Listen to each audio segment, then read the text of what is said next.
Good morning, everyone. On PIARC. Welcome to our fourth webinar on the crisis, on the COVID-19 crisis. Thank you all for your time, and I will introduce our speakers shortly. First of all, house rules. If you want to raise an issue or ask a question, or maybe share a practice that you have in your country, this is absolutely welcome. Please do that through the chat feature of Zoom.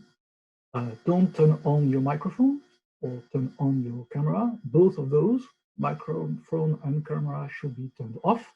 Send a text message or in the chat channel in Zoom. This is monitored by Christos Xenofontos, who is the chair of one of our committees at PIARC, and he will raise the questions to relevant panelists at the end of this webinar today. Please note as well that the session is being recorded and the video will be shared on our website, and the slides will be shared as well as a PDF. Disclaimer, this is kind of important. I think time is of the essence. It's really a crisis and every day counts. It's very likely that the knowledge and practice that is going to be shared today has not been officially approved by each country's official authority. So the ideas and examples shared here are for illustration only, and care has been taken, of course, in the preparation of the material, but no responsibility is accepted for any damage that may be caused. This is because the situation in every country is different. And please share back your experiences when you try and use something that you have seen here. The concept is to focus on the short term. We want to share knowledge and current practice between PIARC members urgently in order to support responses to the pandemic in near real time. Inspiration can be found anywhere, any country in the world, and a good idea now could help you save lives, help you improve business resilience, and could minimize disruption of services. In parallel, at PIARC, we are also planning medium and long-term actions for when the pandemic is in a manageable state and substantially under control. We have set up a response team. Not everyone is on the screen today because we have 2 new members, and I'm very thankful to my colleagues here, Christos Xenofontos from the USA, José Manuel Blanco Segara from Spain, Jonathan Spear, who will be speaking today, based in UAE, Valentina Galasso from Italy, Yukio Adachi from Japan, Saverio Paracati from Italy, Andrea Perez from Paraguay, and all the other PIARC experts who have been supporting us. So the agenda for today is as follows. A brief introduction to PIARC and a brief introduction to the issues that are faced by road operators and administrations, and then our key speakers. A summary of previous PIARC webinars. Indeed, this is webinar number 4, so we have already held 3 such webinars, and we will share with you the best ideas from those. Then a presentation from Greece, a presentation from Australia, and a presentation from Italy, Bologna. This will be followed by a session of questions and answers, and then we'll conclude by the next steps. So our speakers today will introduce themselves. Myself, Secretary General of PIARC, Jonathan Spear, based in the UAE, who is from our Committee on Performance of Transport Administrations, Miguel Caso Florez, who is our Technical Director, Bill Halkias, who is the CEO of Attica Tollway Operations Authority in Greece, Alan Colegate, who is one of our committee members and who is based in Australia, and Tommaso Bonino, who is Technical Director of the Public Transport Authority of Bologna Metropolitan area in Italy. So, well, this is me again. So what is PIARC? So PIARC is the new name of the World Road Association. We were founded in 1909 as a non-profit, non-political association. Our goal is to organize exchange of knowledge on all the matters related to roads and road transport. So we have key missions, 4 of them: to be a forum for analysis and discussion of the full spectrum of transport issues. So this is what we are doing now. We are facilitating that discussion. We also intend to identify, develop, and disseminate best practice. This is what we're also doing when we are sharing minutes of the webinars and later on reports. So you may find lots of reports on our website. We intend to consider the needs of low and middle income countries in our activities. And we also design and promote tools for decision making, such as HTM4, which helps with road investment decisions, or QRAM, which helps with transportation of dangerous goods in tunnels. So the association mobilizes the expertise of our members through operations that are guided by a 4-year strategic plan, which is also available from our website. So we have, with our response team, identified and organized the issues faced by road operators and administrations. While I'm doing this, I would like to remind everyone to please turn off your camera and also turn off your microphone unless you are one of the speakers. Issue number 1 is to ensure employees' health and safety in general, but also for your staff, in particular the staff who works with customers. Issue number 2 is you need to maintain activity and business. Even though you may have limited human resources now, some staff members are required to, or advised to work from home. Some of your employees may be facing higher risks, and some of your colleagues may be working from home with their children as well. And this has all an impact on staff morale. You need to prioritize essential and non-essential activities, and you need to be able to deploy technology such as teleconferencing, which we have all experienced under very reduced time frames. Issue number 3 is how to handle the impact on transportation. All countries across the globe face a major decrease of inland transport and cross-border transport. At the same time, it's vital to maintain critical links and essential flows of goods while regulating movement of people. So lots of public transport have been cancelled or reduced. You can use verbal message boards to share advice against making non-essential journeys, for example. And this will have very long-term and very wide economic, social, and environmental impacts that you need to handle. One of the issues we have seen in some countries is that reduced travel has already resulted in reduced revenues in lower gasoline tax and fares. Issue number 4 is business relations. You need to maintain relationship with your supply chain partners, with your contractors, in particular with small and medium-sized enterprises. In some cases, you want to support businesses. You may need to exercise contractual provisions, such as force majeure, if that's planned in your contracts. You need to carefully monitor concession contracts, and you need to deal with added costs and delays. Issue number 5 is customer and stakeholder relations and joint working. You need to provide them with timely and accurate information. You need to take coherent actions and effective actions across a whole range of collective and public agencies. And you need to balance technical planning and delivery with directives from civil authorities. Issue number 6 is security. In many countries, we see a sharp increase in cyber attacks.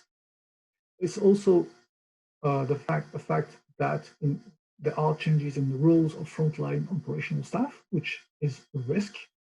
You need to maintain security in the face of increased access to teleworking employees, and you need to implement emergency plans and maintain relationships with emergency services, the army, civil defense, etc. So this is a structure of the issues that we have identified. And I would like now to move on to our next speaker, who will be Jonathan Spear, and he will share with you, together with Miguel Florez, a summary of our previous PIARC webinars. So Jonathan, it's your turn. Thank you. Thank you, Patrick. So I'm going to summarize very briefly some of the key material from the previous 2 English-speaking webinars held on this topic of COVID-19 and the transport network. Just to introduce myself, my name is Jonathan Spear. I'm a director with a company called Attica Security, which is based in Dubai, in the United Arab Emirates. But I represent the UK within PIARC, and I'm a member of Technical Committee 1.1 on the performance of transport administrations. Just to introduce what was presented in the previous two webinars, then on the 25th of March, we heard about the road and the transport situation in Italy, followed very closely by the approach and measures being taken currently to tackle the pandemic in Spain. And following that, some issues around business continuity planning, specifically in relation to expressway management in Japan. At the last webinar on the 1st of April, we heard about the impact of COVID-19 on the transport network in the USA. And I myself presented a private sector perspective from Dubai and the United Arab Emirates. And we also heard from Technical Committee 2.4 around the role of road network operations and ITS in providing information and management assistance during the pandemic. And then finally, we heard an excellent presentation on actions and key experience of road authorities in China, not only during the lockdowns and the high point of the pandemic in that country, but also how technology and other operational practices actually are supporting transport operators and road operators in actually starting to manage mobility and the return of people to the network actually as China comes out of its immediate crisis. This next slide is really trying to hone in really on the key emerging issues which are coming through the evidence and the presentations that we've had to date. And of the 10 issues which are really coming through of everything that's been said, we're looking at actually how can we track changes in demand for transport and mobility across road and transport networks, and we're seeing dramatic falls off in demand, 70 to 80% in some cases across different countries, but also the associated implications, negative in terms of the fall in road tolls and transport revenue, and possibly more positively in terms of falling road traffic accidents and improving air quality. We've heard a lot around the changes in the role, mandate and powers of transport agencies at this time, when they're regarded very much as an essential service alongside police, civil defence, public health authorities and the like. And the role of those authorities in keeping key road networks and facilities open and operational.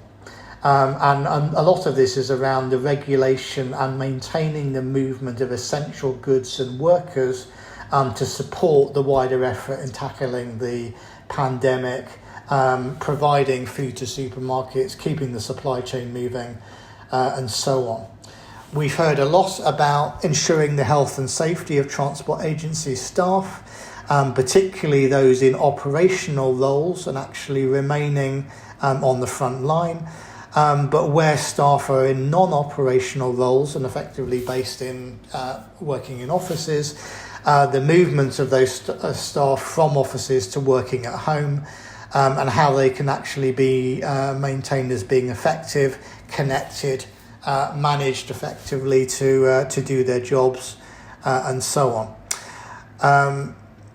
Other issues: continuing, postponing or indeed bringing forward road construction or maintenance activities on the network during this time, and a lot of material around personal mobility management, whether you're restricting or whether you're enabling people to move around in the period of the pandemic, and that includes, for example, the introduction of smart and mobile phone applications to track people, to give them information of where the risks may lie, and so on.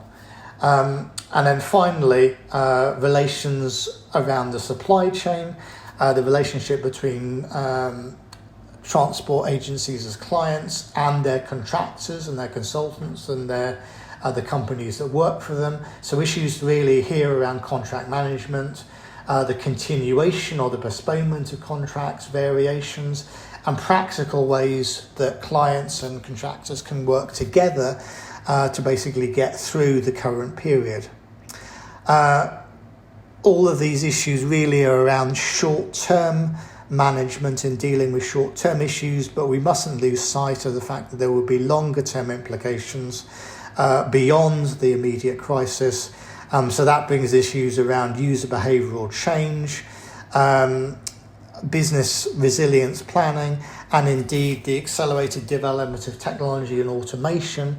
And that brings in, for example, questions about whether the current pandemic will lead to a significant advance in digital services, remote working and the like, in the medium to longer term moving forward. So that's really the key issues from the first two webinars. And of course, we're going to hear a lot of issues coming through today. So that's really all I've got to say from the previous webinars. So now I'm going to hand over, and thanks for listening. Thank you, Jonathan. Thank you very much for this summary. Two remarks. If you want to ask questions or raise issues or anything really, please don't hesitate and use the chat channel here in Zoom and text your question or proposal. And also a remark, we are making a difference between English language or Spanish language and soon French language. This is planned for next week. This is just a practical matter, and we don't believe that countries behave very differently depending on the language they speak, of course. And we will develop a holistic and comprehensive view of what's happening around the globe. Our next speaker is Miguel Caso Florez. Miguel? Good morning or good afternoon, everyone. Miguel Caso Florez is speaking, Technical Director of PIARC. So I will present the next slide, please. I will present the seminar which was held yesterday. Next one again, please. It's next slide, please. So yep, it was held yesterday, not even 24 hours ago, fresh from the ovens. We had presentations from Spain. Excuse me, Patrick, the president one. There was presentations from Spain, Colombia, Chile. I don't know if there's a delay between my computer and yours, but if we could go back to the previous one, please, Patrick. What I have on the screen here is the list of countries and presentations. Is this what you have as well? Yes, this is what I want. Thank you very much. So we had presentations from Spain, Colombia, Chile, Paraguay, Argentina, and Mexico. The topics analyzed from the road sector perspective are the same that Patrick presented earlier, maybe three more aspects at the end. So how road sector is following the emergency rules and the lockdowns. What are the impacts of enforcement on the road transport, enforcement of the lockdown, and what is the support of technologies, so ITS and smartphones. The presentation will go very quickly. I will try to do it in 6 minutes. All the full presentations, video recording, everything, it's in the webpage that PIARC has put together for COVID-19. So do not hesitate to go there and download them. Presentations are also available in English. Next one, please. I have one slide by country.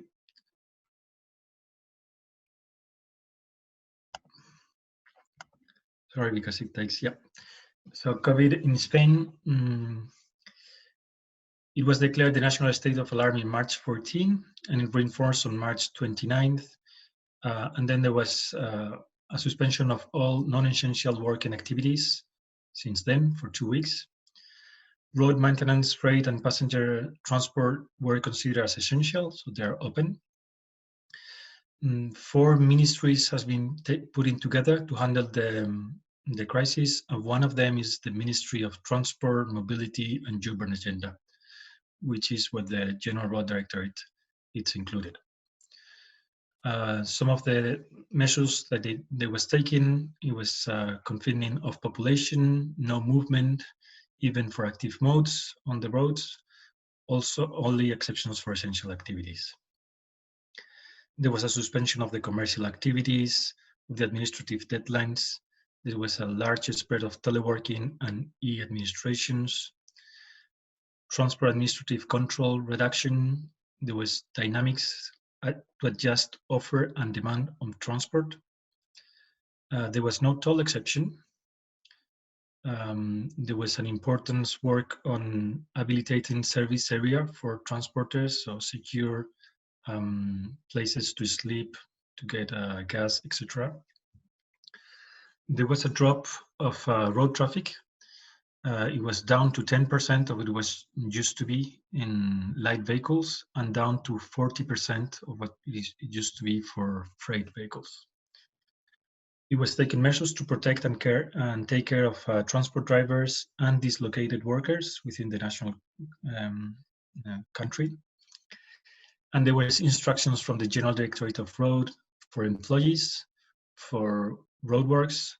There was a determination of the critical and priority positions that need to be fulfilled during the lockdown, and a determination of priority aspects of maintenance, which have to remain. Next slide, please.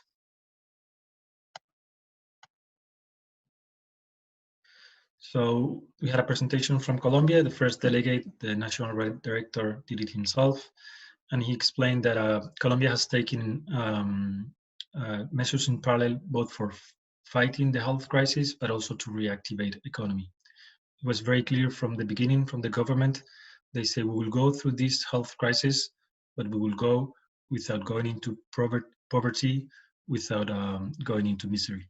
So for each health decision that has been taken, economy has been taken into account. So the infrastructure, and particularly the road infrastructure, was identified as a priority sector. And then the government takes several measures for workers and users, from companies, for road projects, and for road administrations, who are listed below.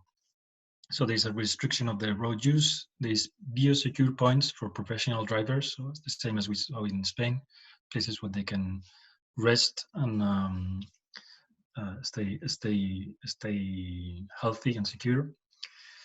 All the employees of the sector should keep full salary, and subsidies for others like taxi drivers, etc., people who is not employees.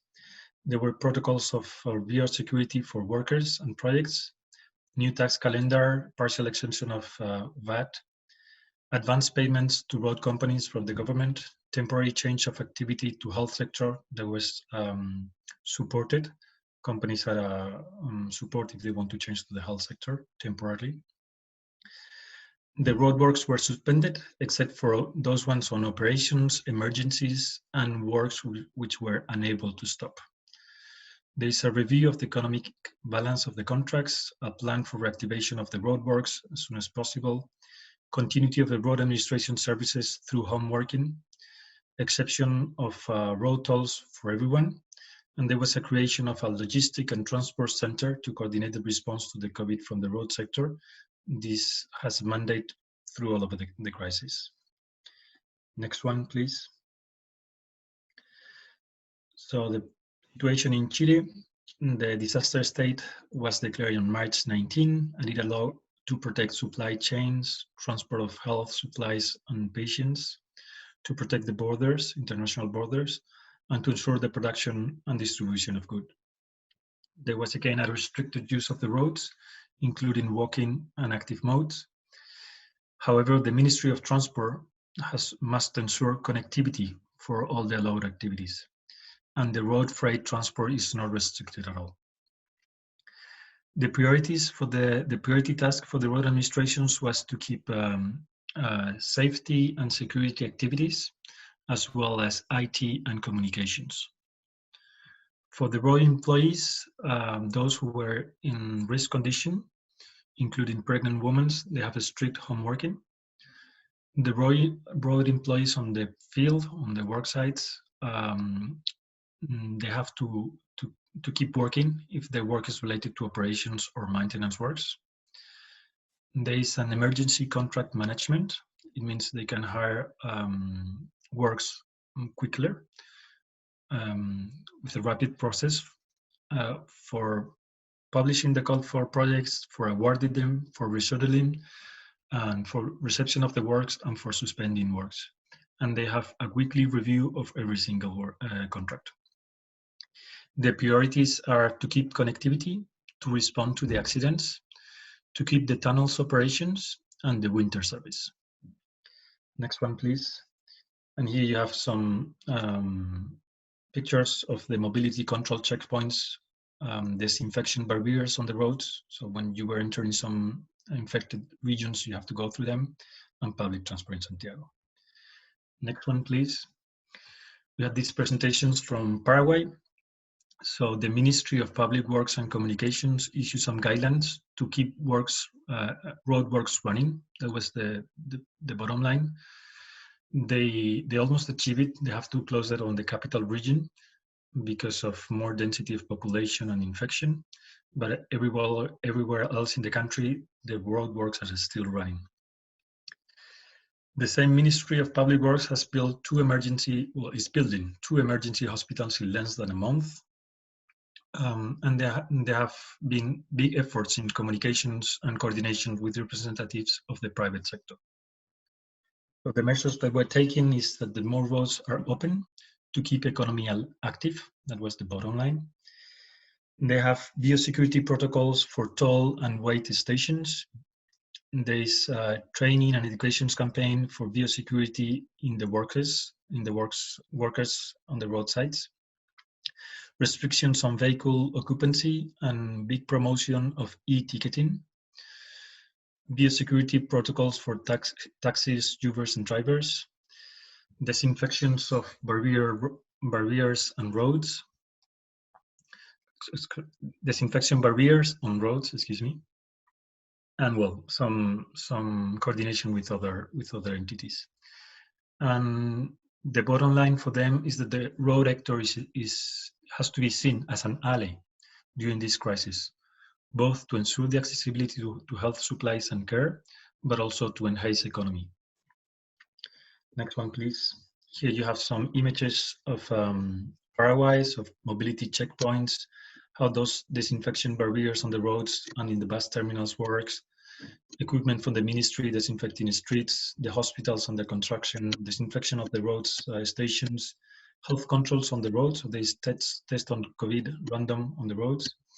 And on the right side, you have how roadworks go under new biosecurity protocols, so people have to keep distance, etc. Then we had next one, please. Then we have a presentation from Argentina. So the health emergency was declared on March 17th. And here the bottom line was the economy cannot be over people's life. It was the president said, and it has been the golden rule over the crisis management. Everyone entering the country has to use compulsory an application, which is called COVID-19. And the measures for the road sector are the road freight transport is promoted, and there is a temporary suspension of restrictions. In all the tolls and checkpoints, there's lines reserved to freight, to health, and to security personnel, so they can go through them quicker. There is vehicles retention. They can seize your vehicle if you're violating the lockdown. There's a reduction of road injuries, and this has offered an additional hospital beds. So in countries with significant number of road injuries, this is a fact they can take into account. And there's a promotion of private vehicles. There's free parking, etc., and active modes. And here the conclusion is that the crisis must be seen as an opportunity to rethink connecting people and road design, operation, safety, security, and maintenance. And after the crisis, we will not go back to the previous situation. This is something that was largely agreed during yesterday's seminar. Next one, please. Here you have some images from Argentina. Maybe the most relevant ones are the huge traffic jams due to mobility control and the retention's consequence, and the use of ITS to fight this COVID-19 spread. Next one, please. So the last presentation came from Mexico. The ministry and the research institute published recommendations for road transport during the COVID-19, including recommendations for communication with employee and clients, transport operators and drivers, home working, health, and mental care. Mental care has been very important for this administration during the lockdown. They have also published a rapid guidelines for public transport and COVID-19 with cleaning and disinfection measures, minimum service, transport service during the pandemic, new passengers capacity to implement physical distance between passengers, biosecurity protocols, and recommendations for workers and communications. On the toll roads, there's a minimum required on operations and maintenance, but they can only do works to preserve the infrastructure integrity. Every other work has to be stopped and suspended. There is new biosecurity protocols for toll stations, and they invite operators to close toll gates and only open the minimum number until the queue of cars reach 200 meters. On the toll-free roads, the building and upgrading works are suspended. Only the maintenance works to ensure connectivity and integrity of the infrastructure are allowed. And there's a suspension on the bidding process, and there's an extension of the work schedules. As a good practice, Mexico has highlighted the coordination of the Mexican Association for Mobility Authorities, which gathers all the authorities, federal, from the states, and from the municipalities, to have a coherent answer to the crisis. And from the challenges, well, they have identified that having a federal structure is not very easy to implement homogeneous rules. They have also faced municipalities who decided on their side to close some roads, and the government had to remind them that they don't have the authority to do that. And the other challenge is with the transport operators, passengers transport operators, which are trying to keep their rentability by reducing the fleet, which is obviously not good to have less passengers in the cars and more physical distance between them. And a final slide, please, the next one. And again, the next one. So the summaries of yesterday's conclusion. There's two main summaries. The globe, I don't know if you're seeing it. I am not seeing them, but maybe it's my connection. Yeah, there we go. Thank you. So two main conclusions. The first one is that the global COVID-19 pandemic is disrupted, but it will leave a deep and permanent mark. As we were saying before, we will not go back to the previous situation. We will have future pandemics, and we need to be prepared for that from all the sectors, from all the stakeholders of the road sector. It is too early to know what specific changes it will bring, but it will certainly bring them in all areas, including our way of working in public bodies and agencies. And the second main conclusion is that we must think about the reactivation and how to carry it out. And we must think from now. We have to take immediate action and to adapt with agility and skills to the circumstances, but without losing sight of the afterwards, that we will have to reevaluate everything, draw conclusions, and manage the change that are necessary to be even more resilient and effective in our service to the society. Next one, please. This was the quick resume of the presentations yesterday. And again, I invite you all to go to the webpage of the association to check the full presentations. Thank you very much. Thank you very much, Miguel. Miguel will be available until the end of the session for questions and answers, of course. I just note that this is, well, it's starting to take a bit longer than planned. So it's kind of likely that the session will extend beyond the 1 hour and a half duration that we had originally planned. So I hope this will be all right for everyone. And also let me remind you before we move on to our next speaker, Bill, that you are welcome to ask questions on the chat channel. So Bill, Now is your turn. Thank you.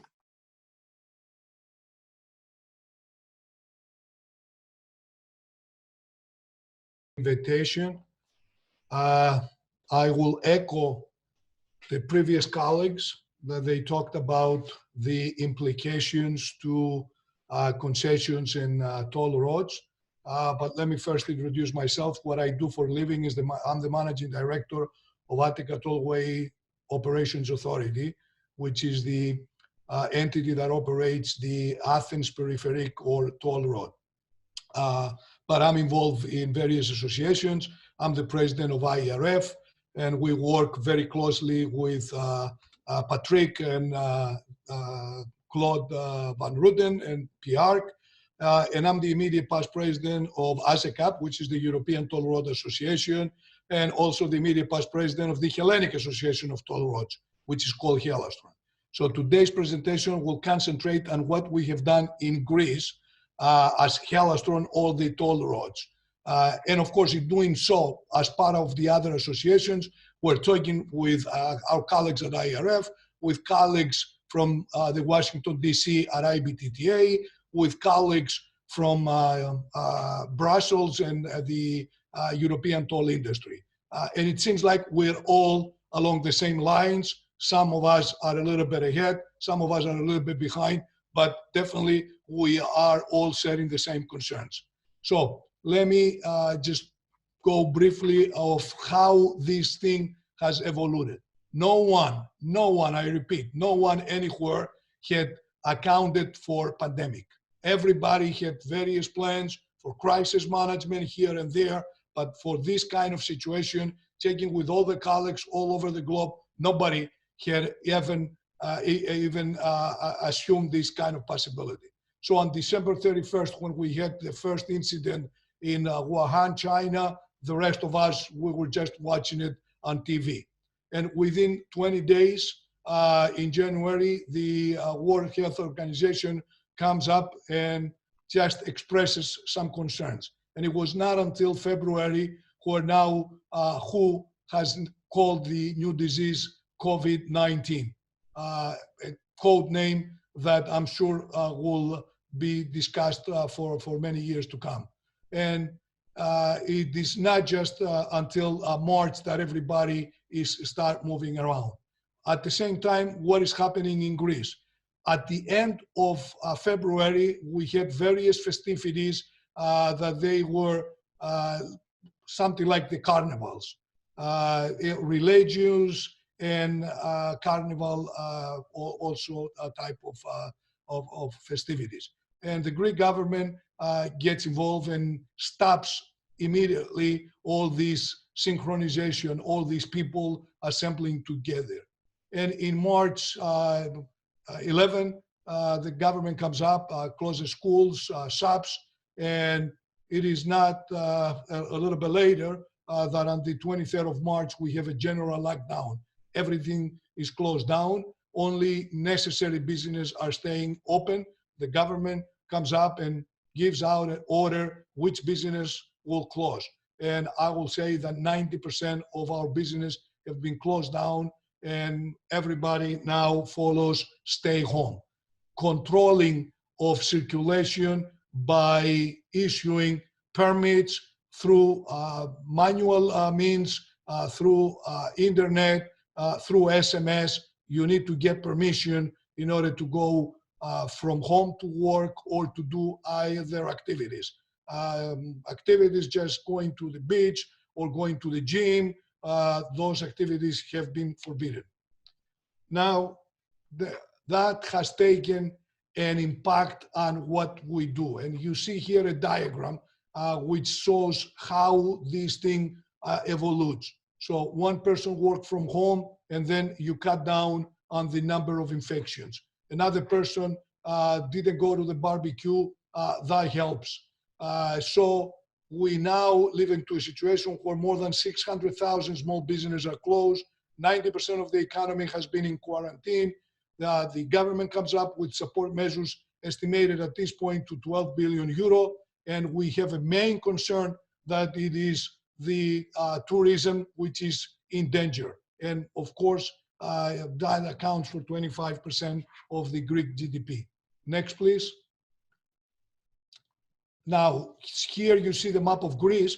Obviously, we'll concentrate on the mainland where we have the various toll roads, all of them with the exception the top part on the northern part of Greece, which is the Agnatia Odos that starts from Igoumenitsa to the west and it goes all the way to the Turkish border on the east with 3 links into the Balkan countries, Bulgaria, Northern Macedonia and Albania. This is a public works project which is going to go out as a concession. And in fact, by the end of June, it was predicted that bids were going to be received by the government. Everything else that you see in this color map are concessions, and all of us together, we form HELLASTRON, and the HELLASTRON network is 2,133 kilometers.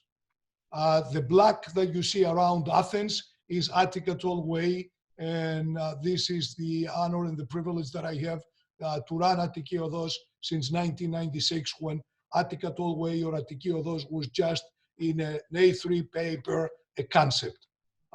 Next one, please. Now, our industry is very, very influential into the social and economic contribution of the country. We are investing 89 million a year into the toll roads. We are spending 186 million a year in operation and maintenance activities. We are paying to the Greek state about 160 million euro per year as VAT. We employ about 4,500 people, and we're doing more than 400,000 actions and campaigns on traffic safety and corporate social responsibility. So shutting down the toll network of Greece will have a tremendous negative impact on the economy of the country. Next, please. Now here you see how the COVID-19 cases have evolved in Greece together with what is happening to traffic. And what you see in the blue line is the percent reduction, because mostly we're talking about reductions with the exception of February and the beginning of March, where the 2020 data are above 2019 data. Everywhere we are below, and if you see, we reach reductions up to 90% when we hit the general lockdown. Next, please. Now you see in a table the impact on each and every toll road of our network, and I will go only to the last column, which says the total network. There are variations between ourselves, but if you stay to the, we split it in various periods within the month of March, which corresponds to the various measures that the Greek government was taking. So we have 3 distinct periods, one from the beginning of March to the 11th, from the next day to the 22nd when we had the school shut down, and from the 23rd to the 31st of March when we had the general lockdown. So I will stay on this last line, the 23rd to the 31st March general shutdown, to which we are now in April, but we continue to have the same thing. So you see that the percent reduction in traffic is extending over and beyond 72% to 73% on the entire network. Next, please. Now, what are the consequences? This traffic reduction has a significant impact on the revenues of the project, and 5 of the 8 projects, they have been recently completed. They have loans to pay. Banks, they were private funded. Banks are holding swaps. Revenue that is coming in from tolls pays not only for the operation and maintenance, but also for repayment of loans. Defaults are imminent if that situation continues. It will impact the liquidity and continuity of the operations, an operation which is vital for the country's survival. Loans and tax obligations exist there. And of course, scheduled constructions and heavy maintenance has been put into the back burner. Next slide, please. Now, you see some pictures. This is one of our main plazas. The toll plaza, it's in the junction of two major motorways, Attica Tollway and Neodos, which is the national road that takes you from Patras to Athens to Thessaloniki. On the left, you see a picture on the 5th of March, where we already had some kind of impact by the measures. I remind you, the government at the end of February stopped all these festivities and the big organized festivals coming together. But you see the traffic. And then on April 2nd, just a few days ago, we see just a brave taxi driver there. Next, please. This is on our toll road, the urban toll road. It's the Vriliska tunnel. It's a tunnel of about 1 kilometer long. And you see on the right, the merging from another road that comes in to enter the tunnel. And that was in March of 2019. And on April 2020, we have no traffic at all, zero. Next, please. That's another plaza. It's one of the largest plazas in Greece. It's on the road leading to Thessaloniki.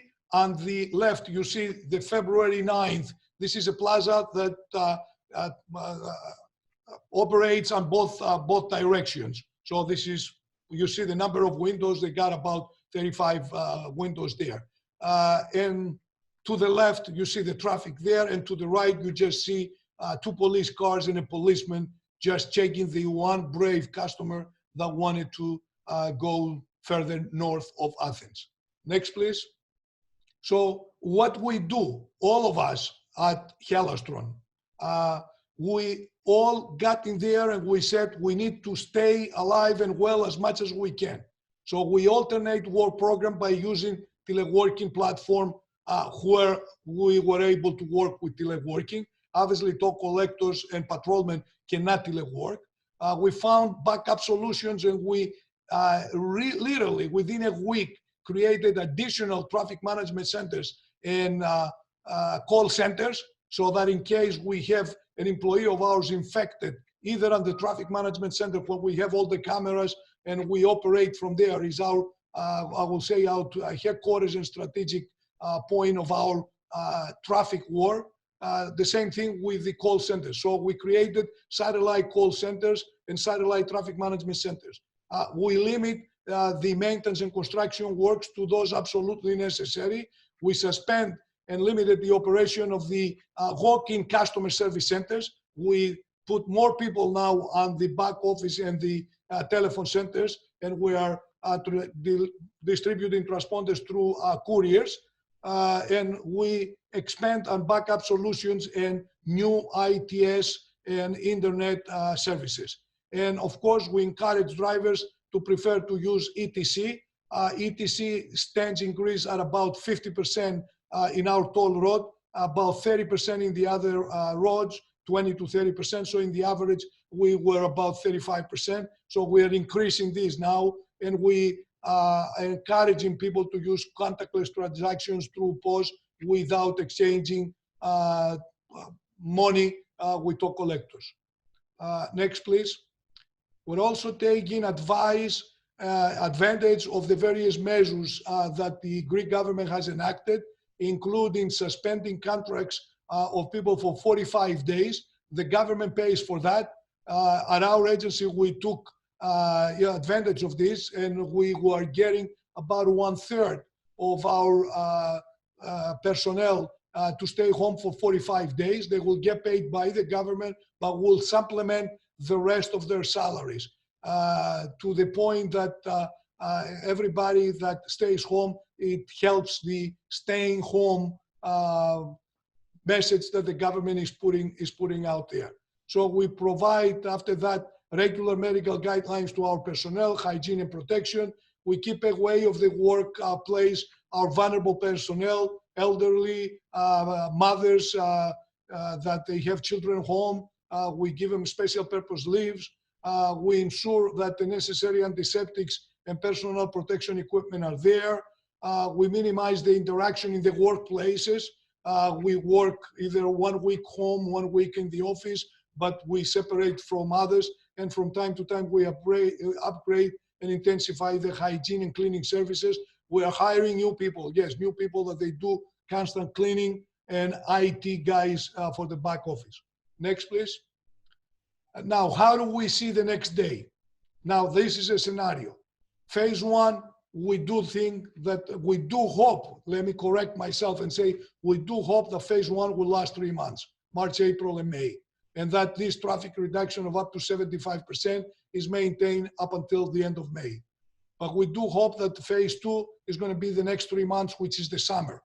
June, July, and August is that we will have a gradual recovery, but that it is very much not only up to the recovery of Greece, but also to the recovery of other countries that they will visit us.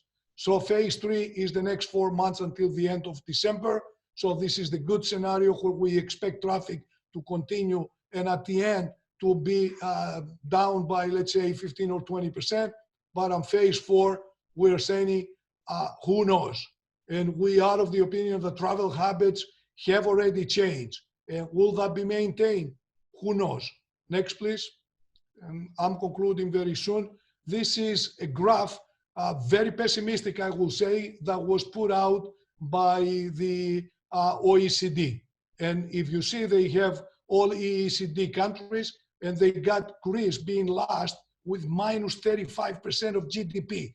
I will say this is extremely pessimistic, but it is based on the assumption that the entire summer and the touristic activities will be completely lost through not having any of the hotels opening, any of the Greek islands accepting people for summer.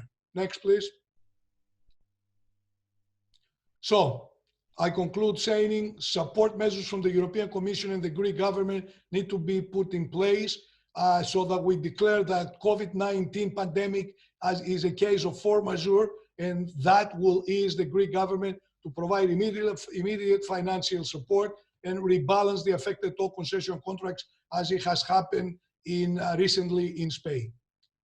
With that, the next picture just shows my appreciation, and I'd like to thank everybody for giving me this opportunity.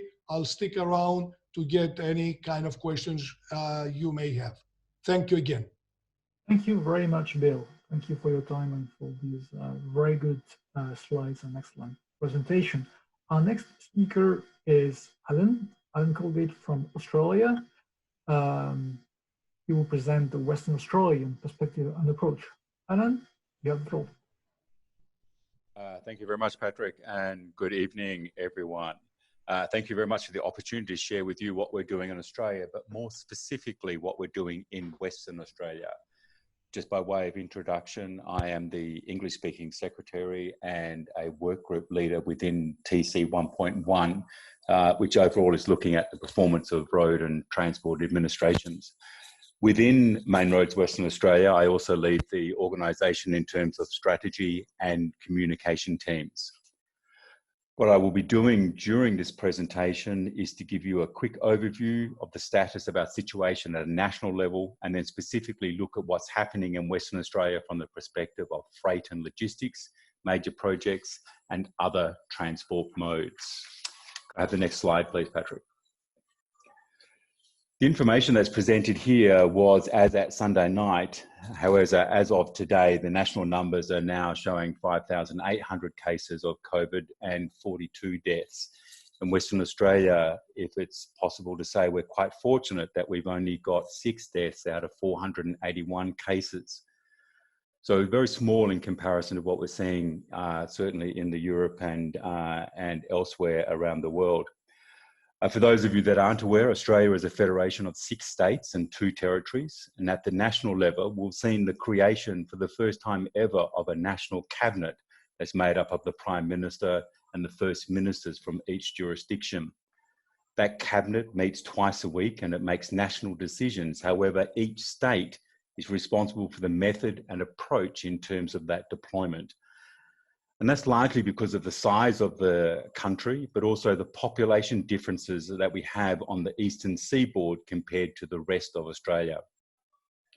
Just from an economic perspective, the federal government has, as at Sunday night, dedicated the equivalent of 118 billion euros in a variety of stimulus packages mainly aimed at protecting individuals' incomes and businesses of all sizes that have been impacted by the forced closures. Interestingly, by comparison, during the global financial crisis, the total stimulus package was the equivalent of 38 billion euro. So it gives you a context of what we're facing in terms of an economic impact, and that was certainly highlighted in the previous presentation. We've seen banks that have frozen mortgages, people can't be evicted from their homes, and there's been a whole range of rules and restrictions lifted around how people can access social security in order to keep society functioning. Next slide, please. In terms of actions that have been taken as a state here in Western Australia, we had our state of emergency declared by the government on the 15th of March. And as you can see, the response in terms of transport restrictions has increased over time. Currently, we have closed our borders to all other states in Australia. That's the first time this has ever happened. We've restricted travel to be only within one of 9 regions across the entire 2.5 million square kilometres of the state.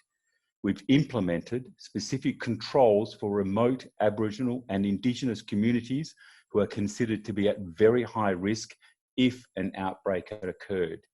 And we have banned in total all travel into and out of Australia, apart from people returning from overseas.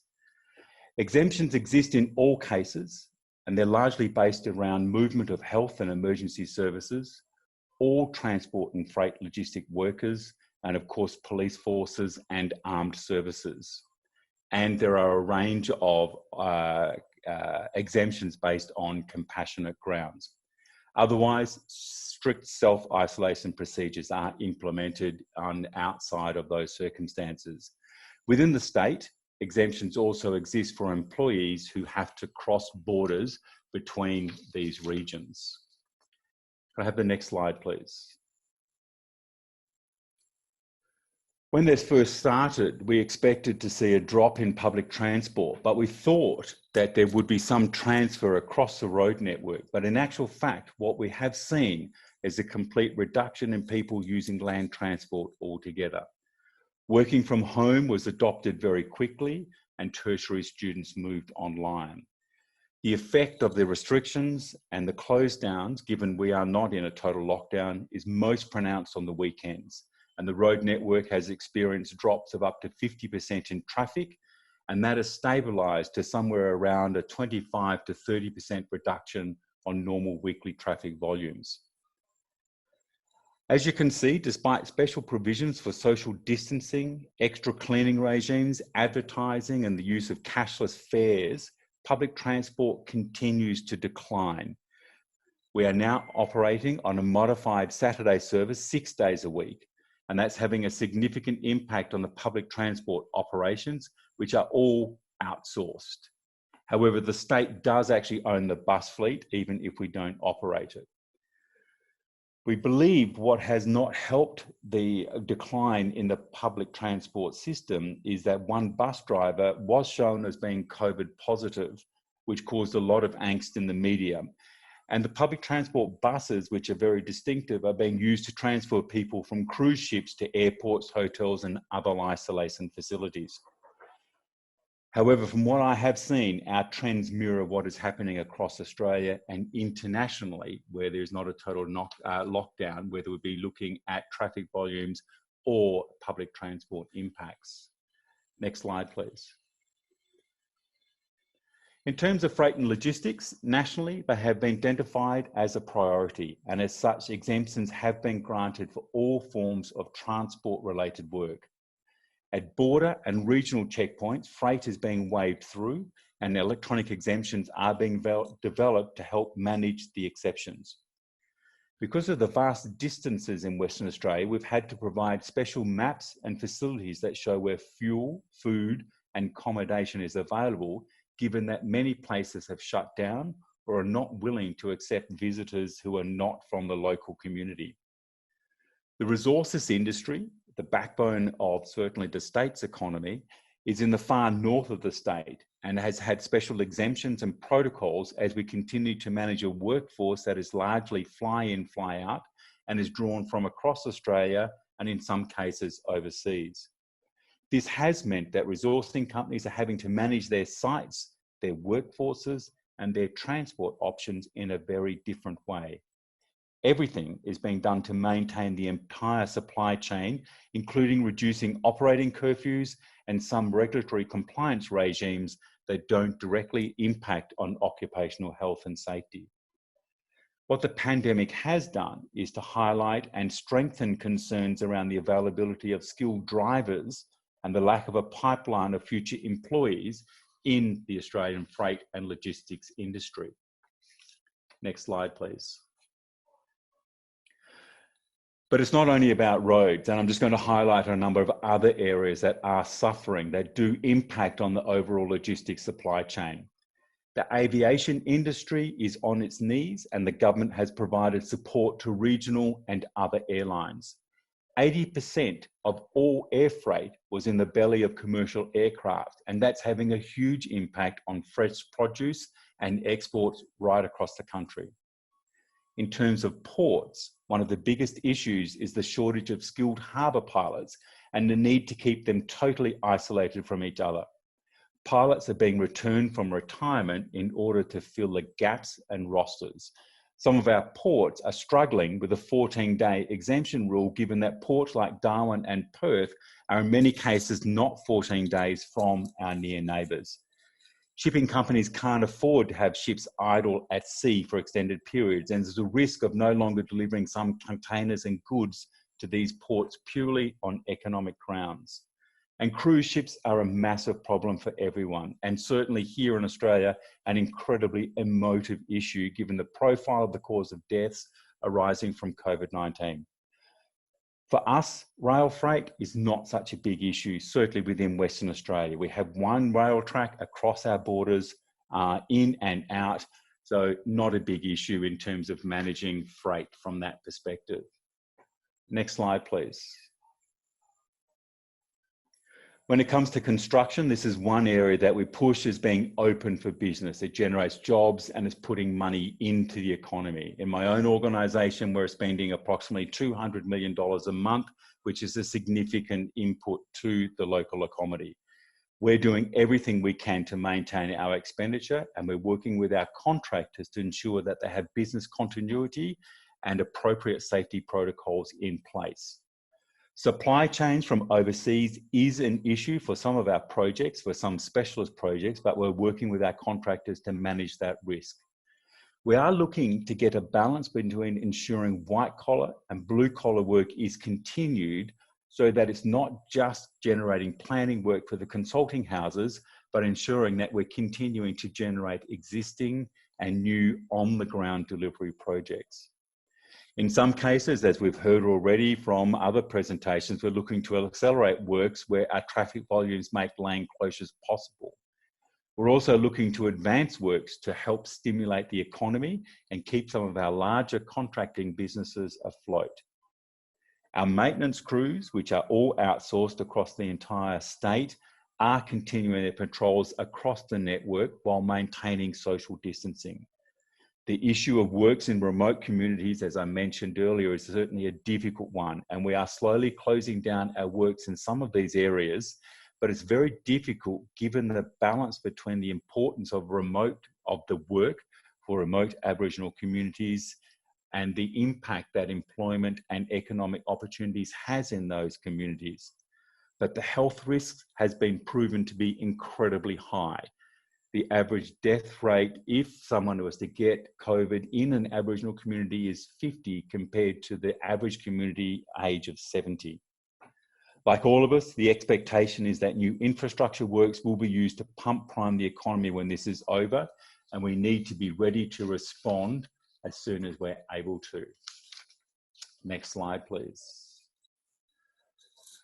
So thank you very much for that opportunity to share with you just a couple of the things that are happening here in Western Australia. And I understand, as Patrick has said, there'll be questions and answers at the end. I'll be more than happy to answer any questions there might be.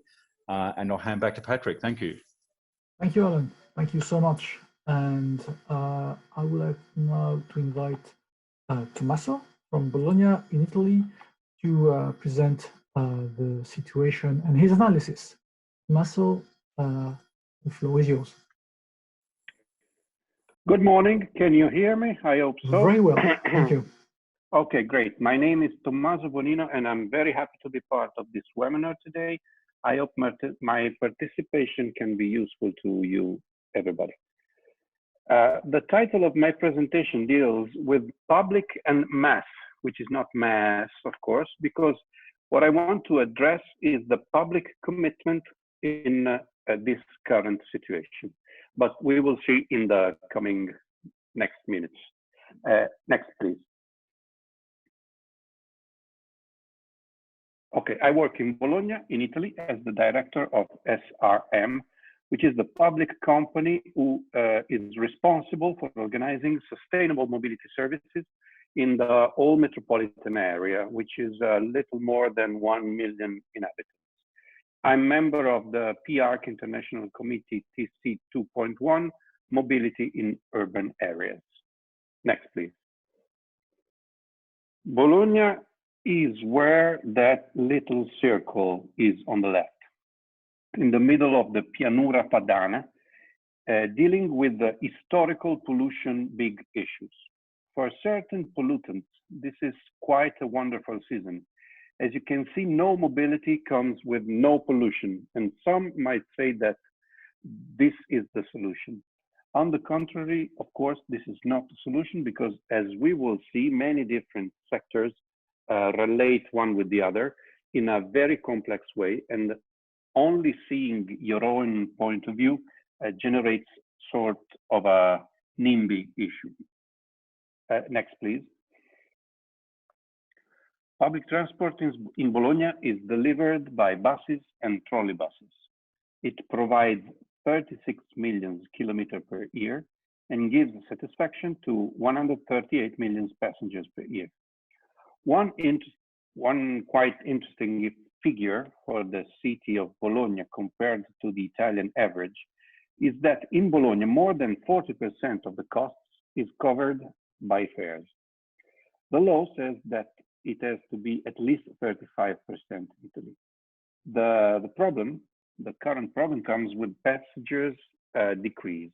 And now we are increasing commercial speed, but decreasing the number of passengers. So this problem has a dimension of, let's say, 40% in Bologna and 35% elsewhere. Within our service contract, we have authorized a reduction in services for about 20%, when elsewhere the reduction has been over 50%, and we have had a loss in passengers for about 90%, almost the same average all over Italy. The problem is that crowd has always been a critical KPI in Bologna. Consider, for example, it was 90% before. Because of the numbers I just gave you, now it's 11%. But passing from 4 passengers per square meter to 1 passenger every meter, you go to 8%. You lose 92% of the space on board the buses available to passengers. Let's say 11% is close to 8%, okay? But what comes next? This is the real question. Next, please. This slide is just to stress the problem about the crowd on the buses in Bologna. We keep monitoring 20 KPIs since many years, and the 2 voices about crowd and comfort on buses do record some issues in a recurring way. This is why the city is considering switching to a tram network, but this is another matter. 48% of the users last year were not happy with the crowd issue, mainly within the urban service, of course. Next slide, please. Apart from public transport in Italy, what's happening? And of course, I'm not talking about sanitary data. 51% of the companies are now inactive. This means 34% of the workers. So 2/3 of the people still are working. That's because of smart work. Smart work is mainly what people are doing. Few sectors have inactive workers over 50%, as you can see on the left. It's industry, building, and hotels and restaurants. 48% of our expenses as citizens are frozen or postponed. Food and e-commerce give an answer, but of course it is partial. 58% of people say they are saving money because of frozen expenses and because of the fear of the future. There is a higher need for information. 52% of the population search for more information. And since orders are given to the citizens to limit their mobility and their behaviors, the answer is fully respectful. Not only 67% of the population ask for punishment for those who do not comply with orders. Next, please.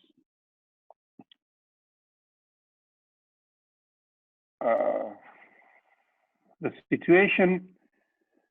situation now deals with economy, at least as health.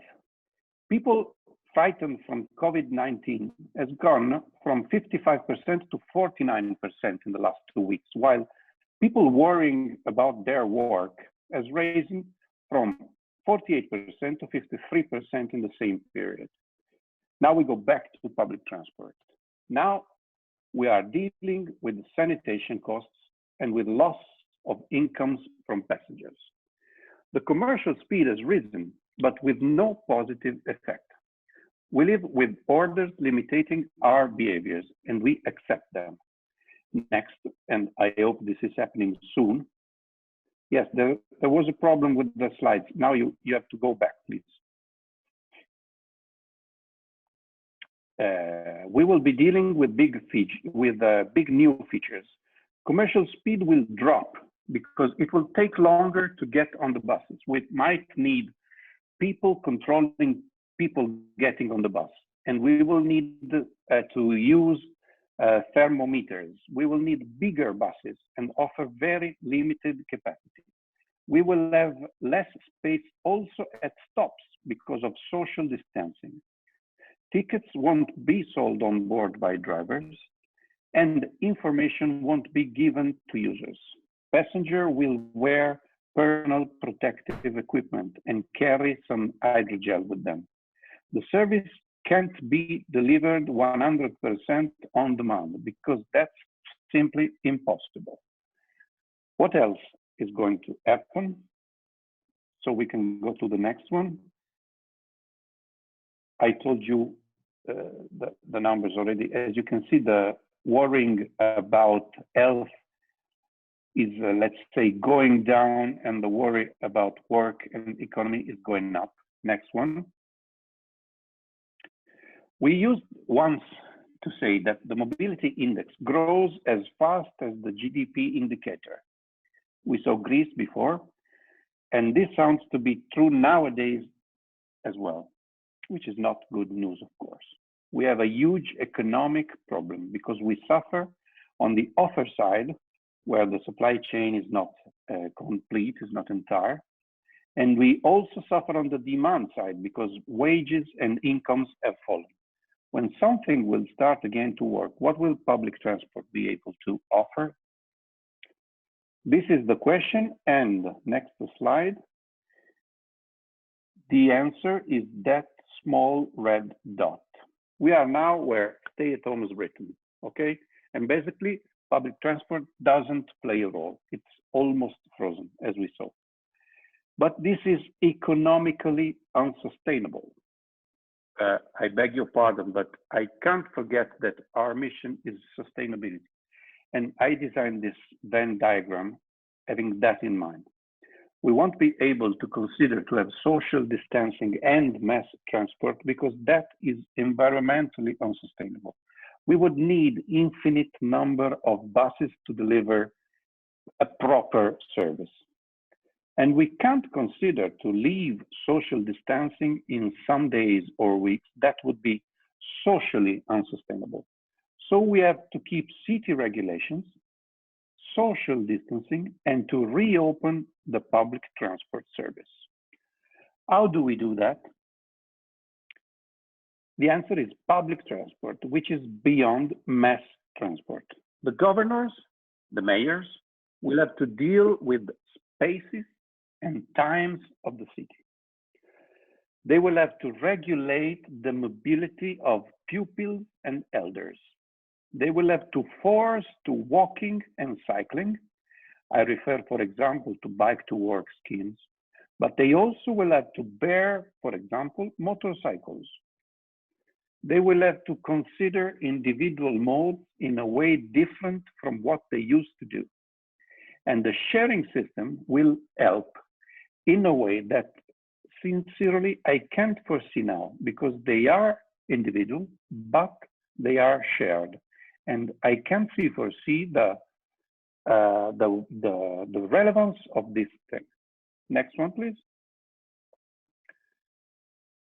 These are some examples. Somebody's already begun to think about that.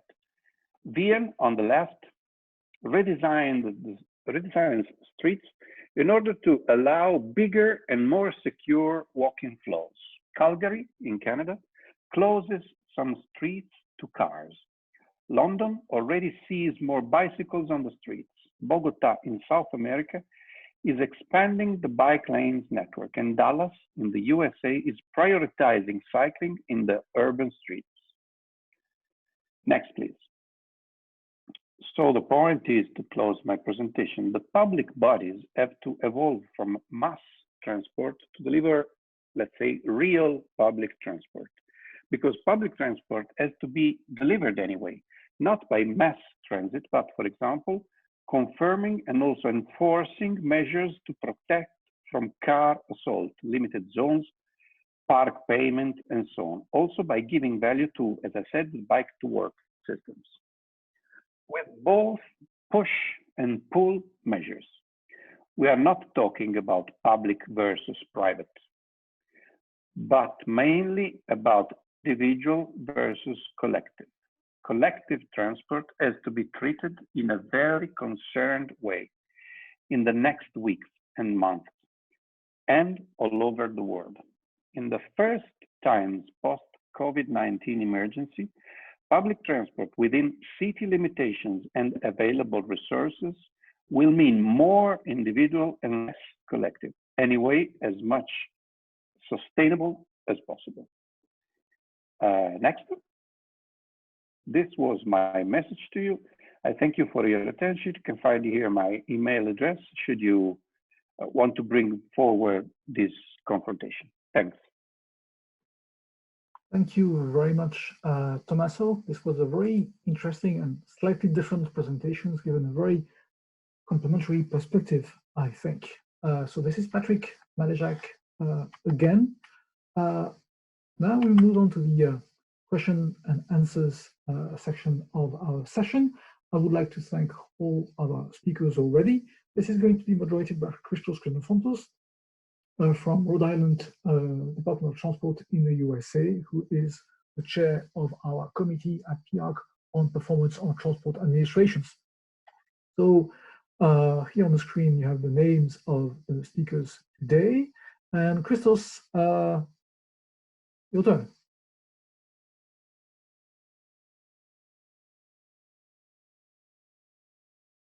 So, okay, yeah. Very good. Good morning, everyone, and thank you very much to all of our presenters for the excellent material that they shared with us today. A big thank you to Jose Manuel Blanco Segarra and Miguel Caso Florez for not only running the seminar in the webinar in Spanish yesterday, but spending a lot of time after that to summarize the results of that webinar for us today. So my first question, would be, to Bill Halkias, and it would be, have you used ITS to assess the degree of compliance of the people with the mandatory quarantine in Greece? And is there a good data transfer PIARC between your organizations and the different ministries and subnational governments or other road operators relative to communicating information with compliance?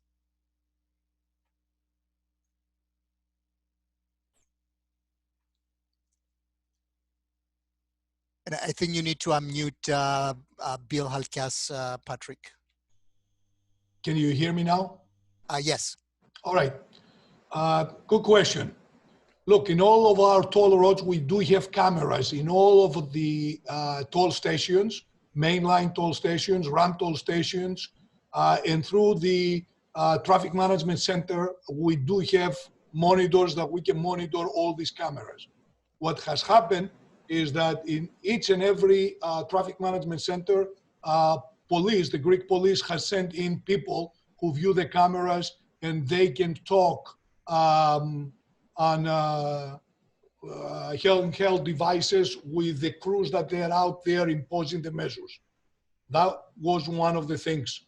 Yes, we do use CCTV cameras. The other item, the government has set up a database, and each one of us is sending directly data on toll transactions before the pandemic and on a live mode within 5 minutes after each and every hour finishes. So they do monitor traffic, because the main concern is that during the upcoming Easter season, they are afraid that people may leave the big cities, Athens and Thessaloniki, and go to the villages and thus transfer the virus to areas that they do not have all these healthcare facilities. So yes, we do use ITS devices and ITS and data transfer with the authorities in order to help the massive program stay home. Thank you, Bill. That is interesting, really, to see how technology is being used now. So the next question would go to Miguel Caso, and it's relative to the summary of the presentations from yesterday's seminar and the rationale for closing the toll gate until the 200-meter queue. Can you please give a little bit more information on that, Miguel? Sure, Christos, it will be my pleasure. Apologies, because maybe the information was not very clear, and that's one of the trade-offs of trying to summarize 2 hours in 6 minutes.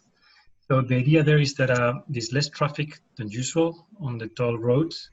So we don't need to have as many toll gates open as we used to, and particularly to have less employees exposed to the virus. So the new regulation said that they can close as many toll gates as they want in each toll station, than 200 meters queue of vehicles waiting to pay the toll. This was kind of, we said there's a lot of commonalities between different countries. This is one which was different, addressing different countries. Some countries, as Colombia, decided to free open to everyone. Mexico is not the case. They decided to keep operating. Argentina was in the middle, and Argentina also, as I presented, they propose specific lines to priority people. I think it's clear. I hope I make myself clear. So they will limit the number of windows. They can close more windows than usual, and they have to remain as many as needed for having less than 200 meters queue of vehicles waiting. Thank you. Thank you, Miguel. Our next question will go to Tommaso. And Tommaso, in your opinion, should public authorities and agencies work closely with government in order to develop mass mobility as a service solutions that can guarantee better intermodality that changes in order to comply with external regulations such as social distancing? Well, no. The answer, in my opinion, is no. I mean, if a city, if an agency has a mass system already operating or close to be operating, of course, this is the right way. I wouldn't suggest, also because I keep being optimistic about the timetable of this emergency, I wouldn't begin from the scratch now with a mass scheme in order to face this situation. I haven't spoken about mass because I will repeat, if you are already operating a mass, of course, that can help, but I don't think this is the solution for this kind of issue we are living now. As I told you, and there was an answer before, there was a question before by Bill. He understood exactly what I wanted to stress. I mean, I know about Bologna, but it's true also quite all over the world. Many trips in the urban area are under 4 or 5 kilometers, are under a quarter of an hour, or things like that. You know, in Italy, the order now is stay at home.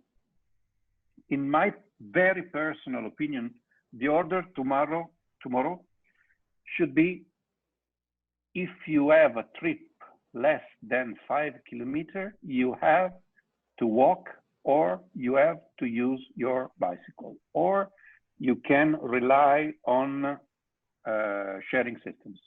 Of course, this is a strong rule, but you have to take it as I'm saying, okay? This is a step towards exiting the nowadays problem, but this is also a step aiming at solving our previous big problem, which was pollution, congestion, and so on.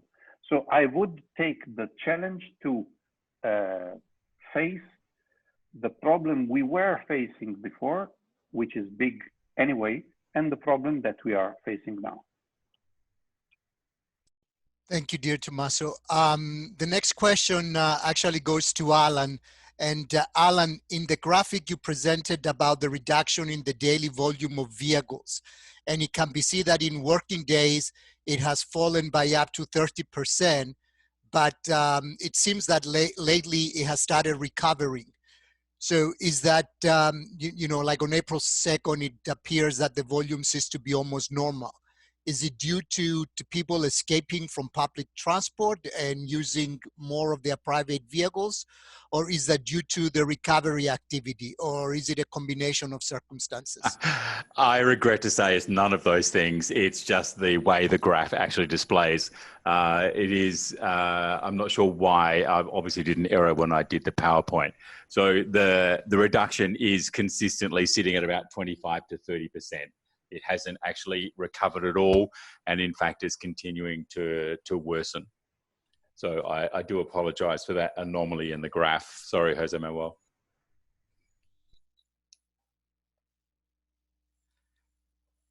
Thank you, everyone. And, you know, the next one actually will go to all three of our speakers, and I'll start with, you know, with Bill.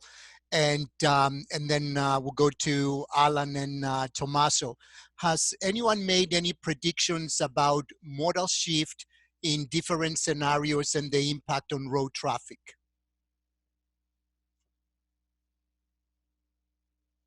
Can you hear me? Yes. All right. Now, I'll pick up from where Tommaso left.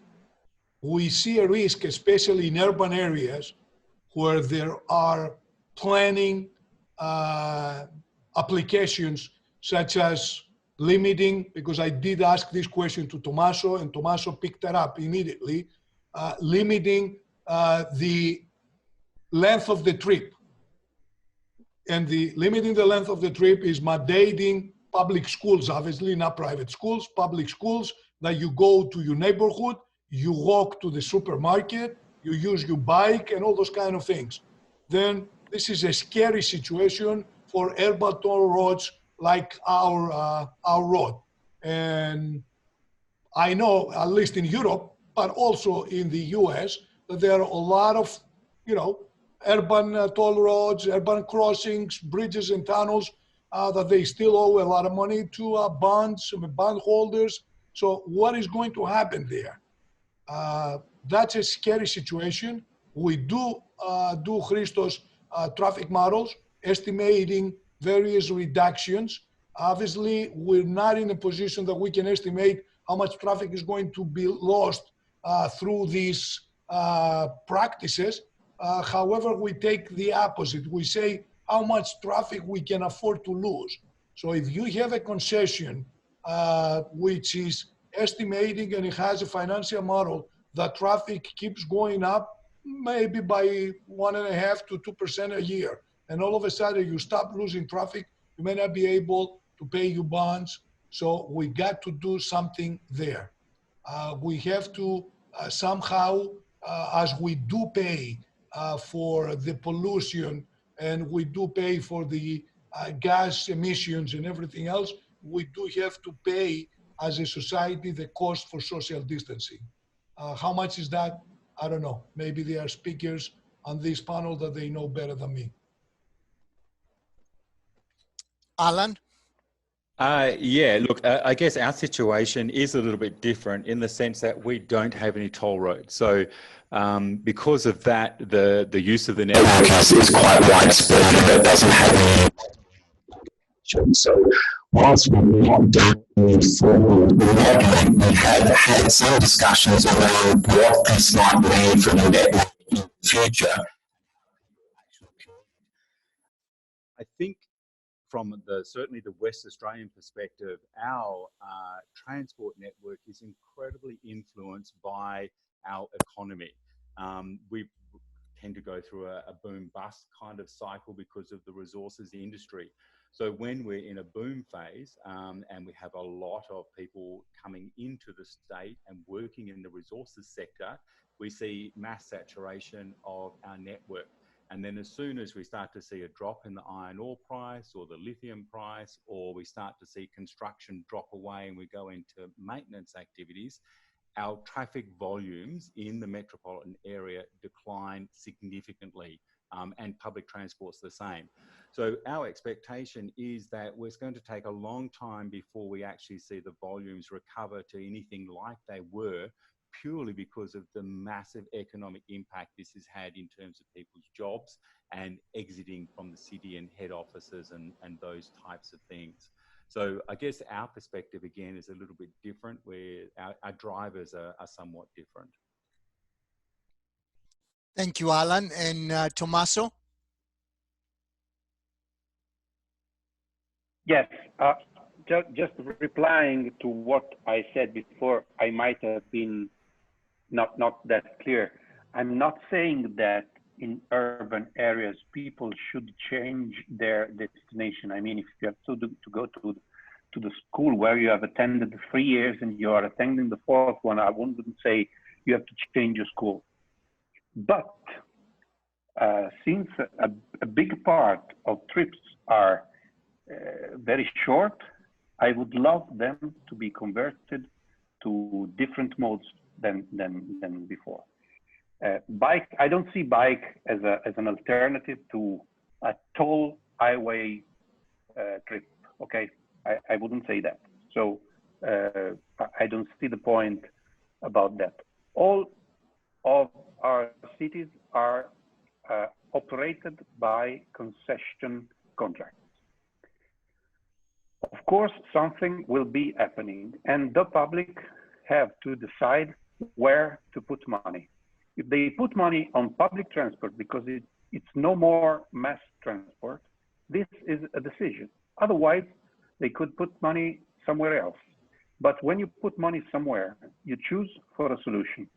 You couldn't put, of course, we have not the resources to put money everywhere, to give everybody, every concessionaire, what they're asking for. We have to make decisions and to plan a new standard for mobility, urban mobility. I'm concentrating on very dense, full, and crowded urban mobility, because the long distance one, I don't see such big problems, because if you travel by train, it's easier to book the place, to make it on demand and so on. If you use a highway, you travel with your own car. The only problem is that you won't be able to be 5 within your car if social distancing is needed. But I'm not used to see cars in the highways with 5 people on them. So just to make clear what I wanted to say before.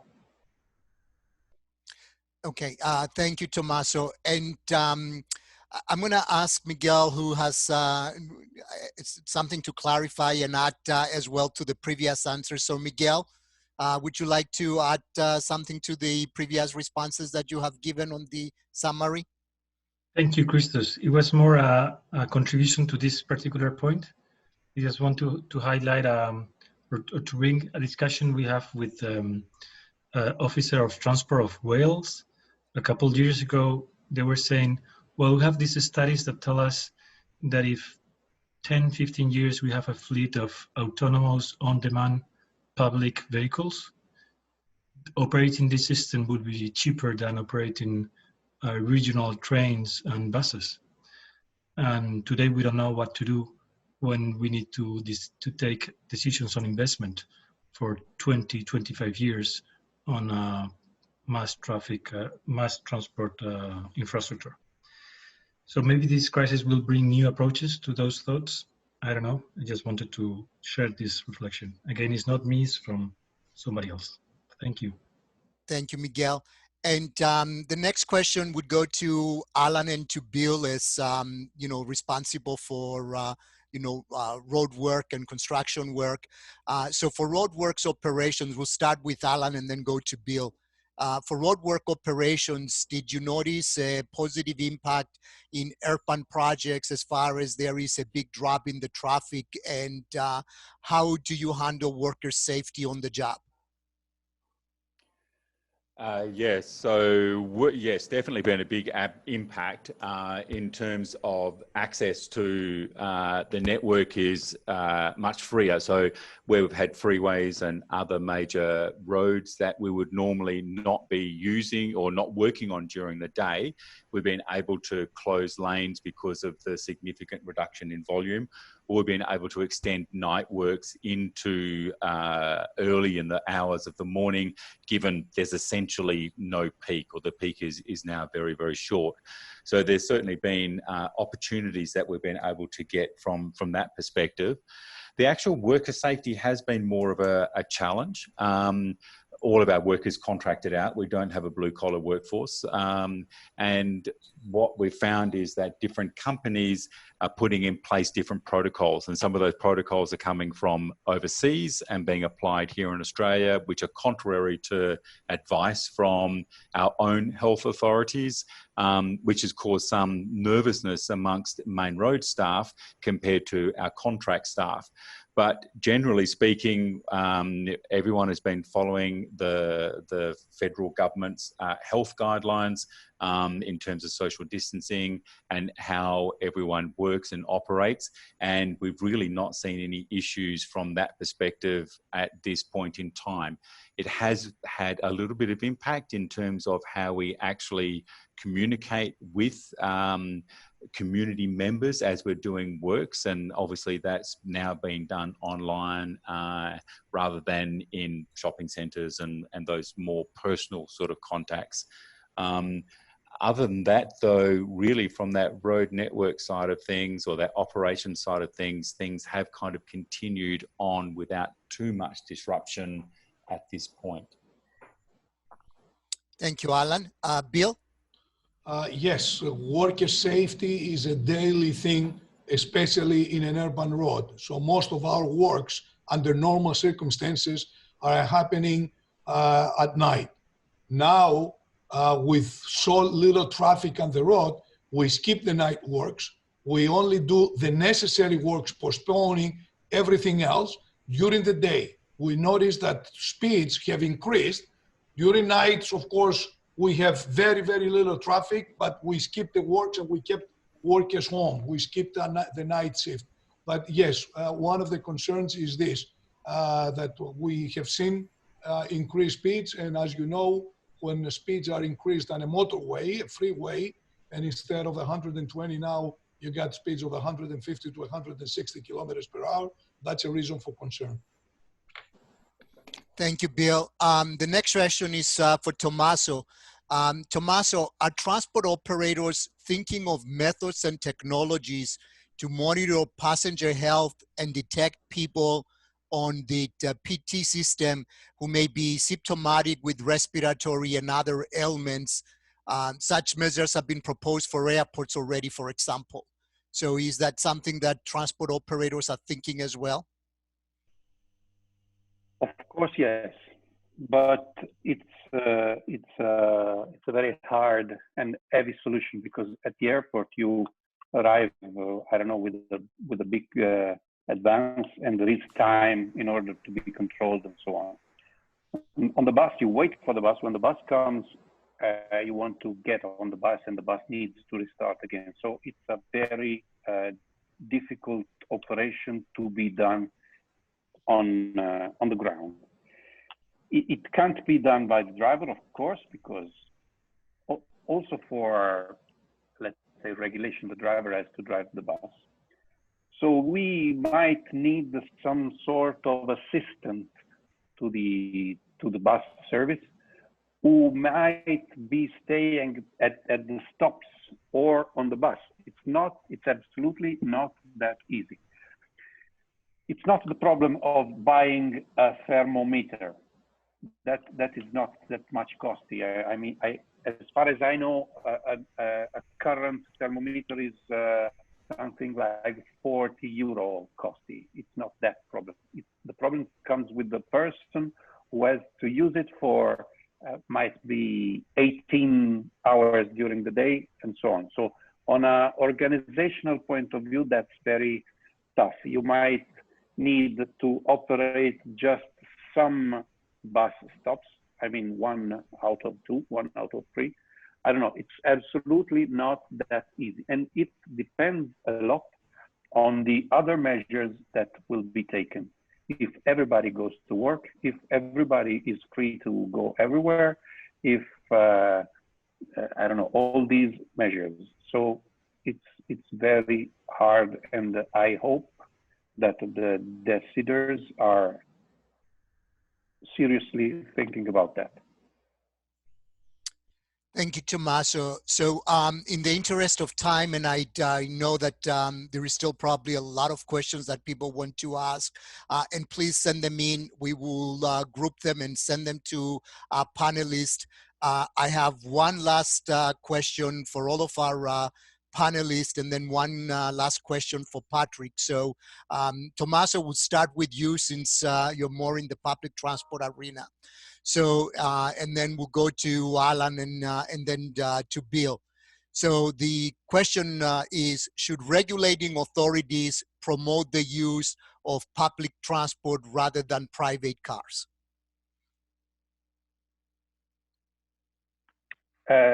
Sorry, really, I haven't catch the question.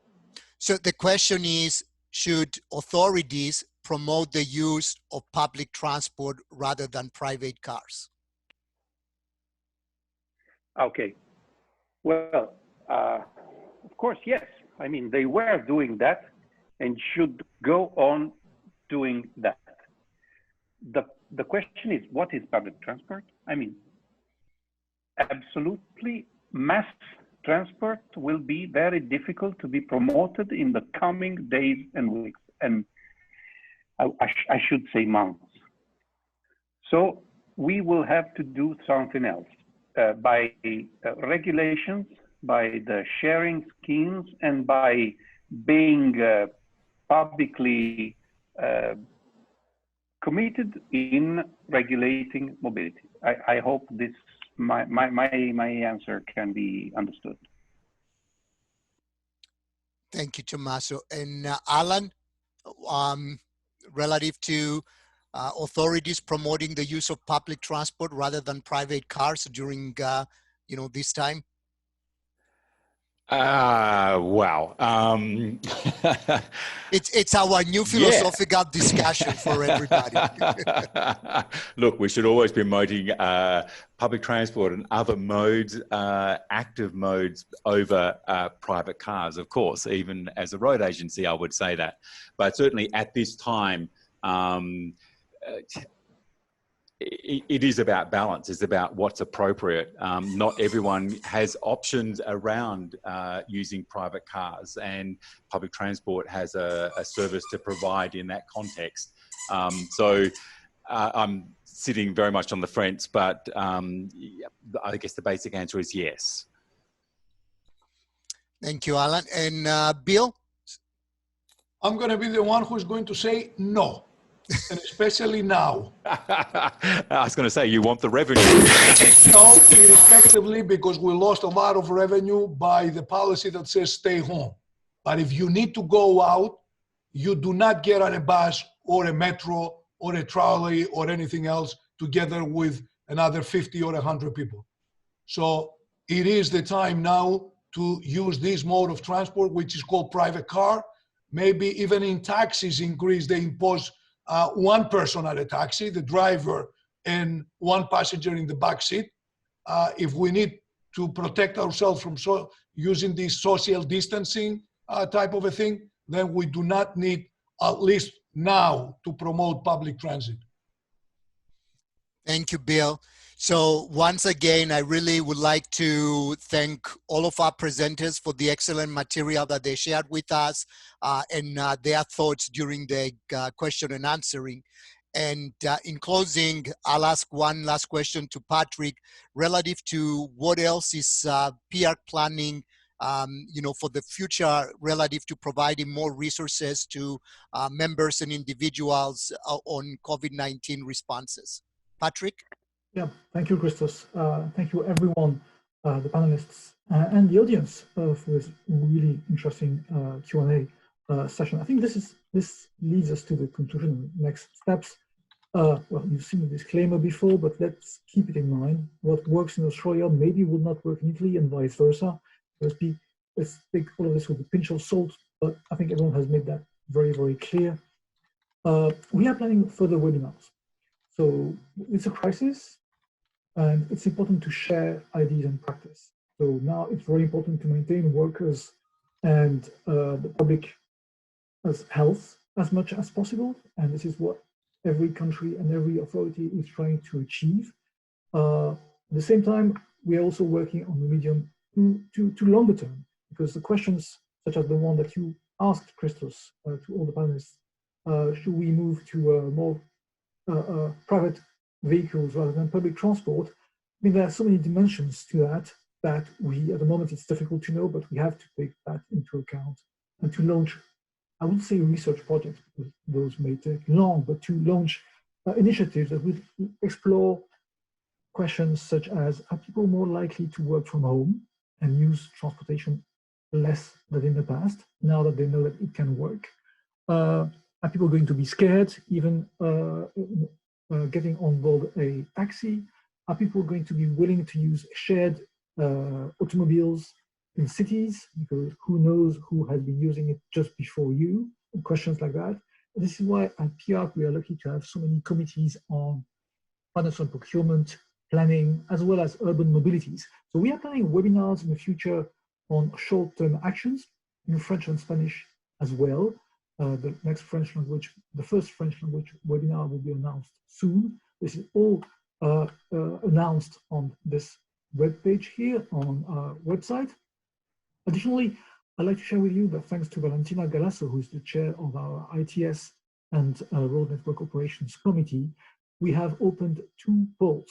So you're all invited to contribute. The first one is about identifying issues of concern. So if you have a question or a topic that you would like PIARC to work on, please go to that online poll and input your question or your request. There's no guarantee that we will be able to provide any sort of answer in the short term, but this will help us structure and plan future webinars and future joint work. Second webinar here is in order to identify stakeholders. who would like to share what they're doing and maybe speak in future webinars. So if you're interested in doing so, please go to that second poll. Those two links, well, have really complex addresses, as you can see, but they are also available from PIARC's website, and you can just click there, and they are very, very easily accessible. We have set up a response team. As I said, I'll keep this slide on the screen for a second or two. Please feel free to contact any one of us so that we maybe will be able to provide you with some leads or maybe even further contacts. And this is it, Christos. I'd like to conclude by thanking my colleagues from the response team here at PIARC. We were able jointly set up a number of webinars and actions under a very, very reduced time frame. And I would like to thank all panelists who've made themselves available. And last but not least, our colleagues from the Spanish-speaking world yesterday at the end of their webinar had offered to, and that is the end of the webinar, to turn on every microphone and every camera so that people could say hello to each other. It's a time of crisis, and knowing that we have friends and that we have colleagues across the globe that we can get in touch with might be an idea. So if you agree, then I will invite everyone to turn on your camera and microphone and to wave to your friends across the world. Start by turning my on. Thank you.